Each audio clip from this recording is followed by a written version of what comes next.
Hello, true believers. Jim Henry here, Democratic candidate for Congress in the 28th Congressional District of Florida from Miami all the way down to beautiful Key West. Okay, so there's some good news and maybe a little bit of intrigue involved in the SNAP payment issue.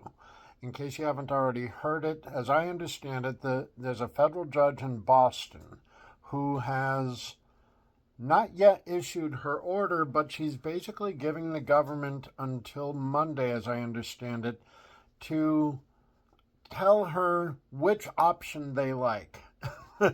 One option, she seems to have settled the question about whether they have the authority to make the SNAP payments, and that answer is yes.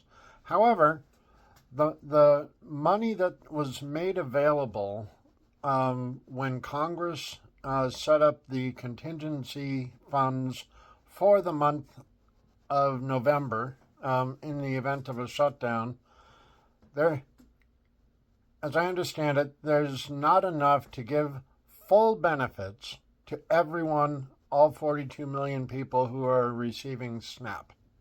However, there is a mechanism where they could shuffle money around and make that full payment. And she's giving the government until Monday to tell her whether they're going to provide lower food stamps or full food stamps by shuffling money around that's already been appropriated. One way or the other, people can rest a little bit easier. But now the interesting thing from my perspective is that whenever Trump loses in a lower court, he always wants to appeal it to a higher court, and it's often at the appeals level or the Supreme Court that they give him what he wants. I'm really intrigued to see if they do that in this case.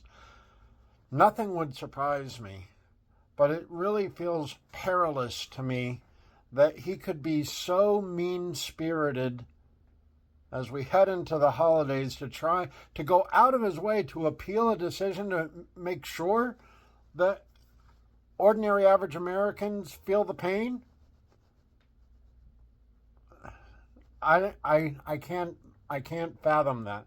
My guess is that people, at least in the month of November, are going to get their food stamps, and that will make a lot of people much less stressed. So that's what we've got here, and we'll be seeing you all soon.